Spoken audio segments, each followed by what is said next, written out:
Aida, sepse përmendi pak më herët avokatin ngjarjen e Rinasit.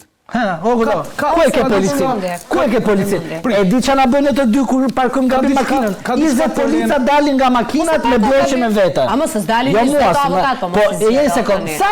E di sa më ka dalë mua te 5 maj, jam çuditur. 10 polica me bloqe në përdorur. Që të dalin vetëm ty pra ty të bëjnë këto. Të betoj. Se unë ku ta i gjej, dalin 10 policë. Që dalin pakta që vetë gjoba dalin si rimanda këta. Ato disi dalin tani.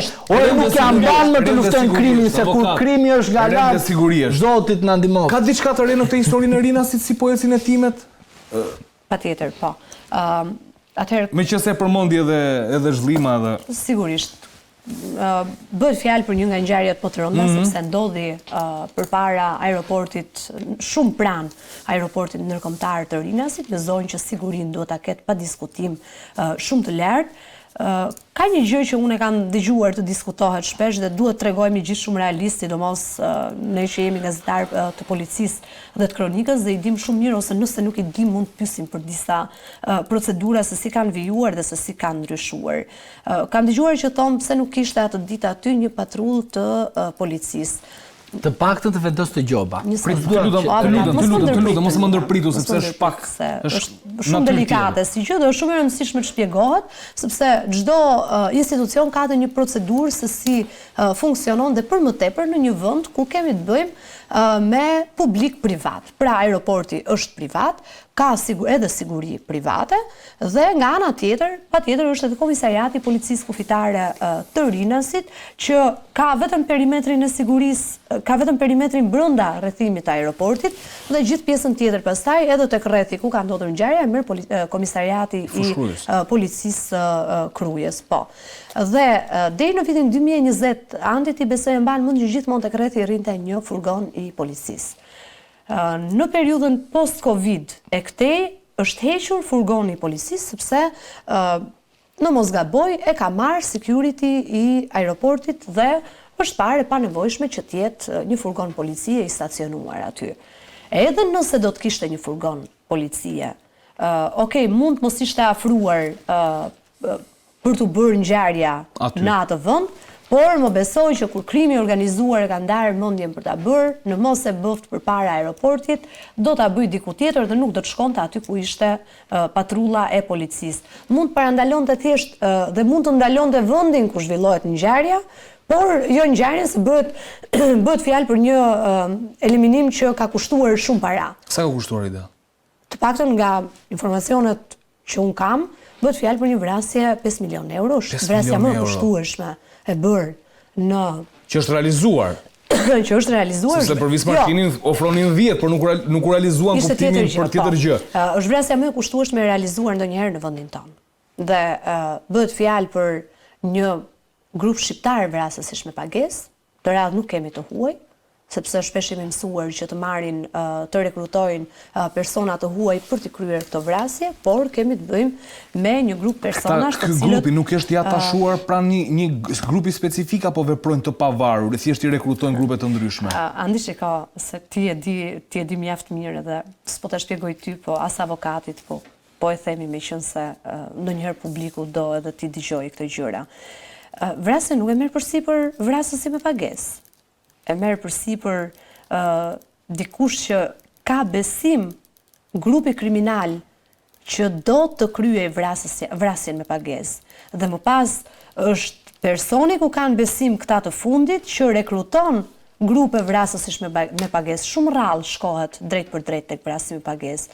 Shkoi dikur në kohën e Nureddin Dumanit, po tashmë nuk shkon më sepse rrezikon shumë një grup kriminal që ta rekrutoj drejt për drejt vrasësin në rastet kur nuk i ka vetë. Sepse ka raste kur grupet kriminale kanë edhe vrasësit e tyre brenda atyre grupeve që mund t'i kenë të stërvitur ndër vite, por në rastin konkret kemi të bëjmë me nënkontraktim.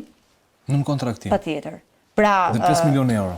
Me 5 milion euro dhe po unë çuditem si japin këto lek, ku i gjen për shembull? Po tash për çfarë po flisnim deri tash? Jo, në kuptimin e di, po krim të organizuar.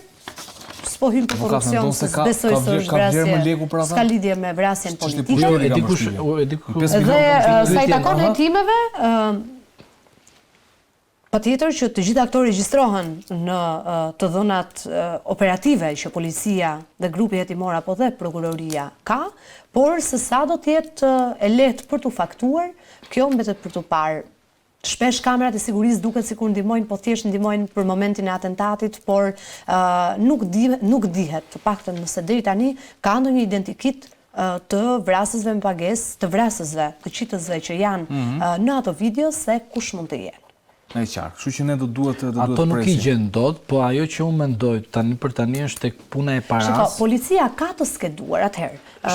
Policia ka të dyshuar që mund të jenë përfshirë. Jo vetëm ka emra që mund të jenë përfshirë. Policia ka një databazë se kush janë personat të cilët të marrë databaza të marrë nga informatorë që mund të ketë pra të dhëna në rrugë operative, se kush janë personat të cilët mund të kryen apo rekrutohen për të kryer vrasje me pagesë.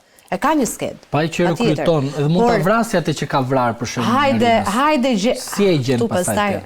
Patjetër. Hajde gjeje ti se kush nga kjo databaza është, sepse shumë e vështirë që këta të fund, duke qenë se djegin automjetët, është shumë e vështirë që gjenden prova ADN-je apo biologjike, edhe pse ka diçka që në asnjë vrasje ashtu sikur se e kemi parë apo në asnjë ngjarje kriminale apo edhe aferë korruptive nuk shpëton pa një gjurmë.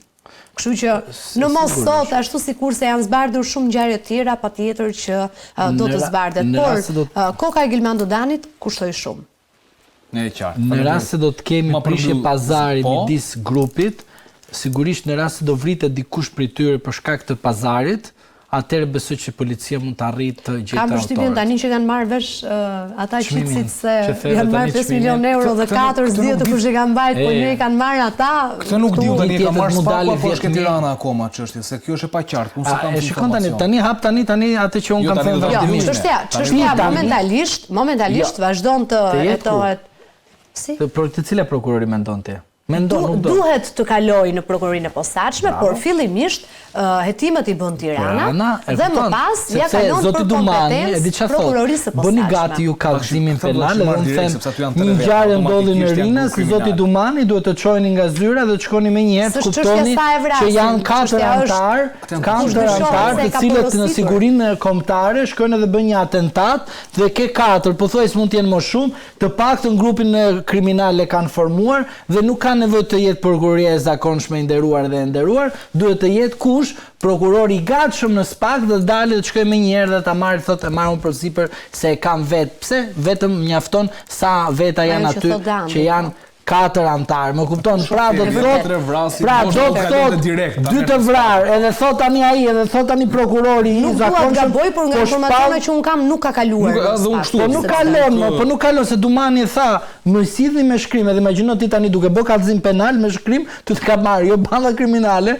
po të gjithë ka marrë me radhë dhe duke të vrarë. Edhe s'ka shku kallëzim jot në SPAK. E kupton në cilin situatë që sharake jemi dhe e ka thënë drejtuesi prokurorisë së posaçme, aty do të ishte direkt prokuroria e posaçme menjëherë të ishte aty të thoshte aty, hajde këtu ma sill shpejt mua se do t'i bëj unë hetimet. Po nuk janë ban të luftojnë krimin organizuar dhe bën statistika, jo si ai miliona ande këtej me radhë kështu me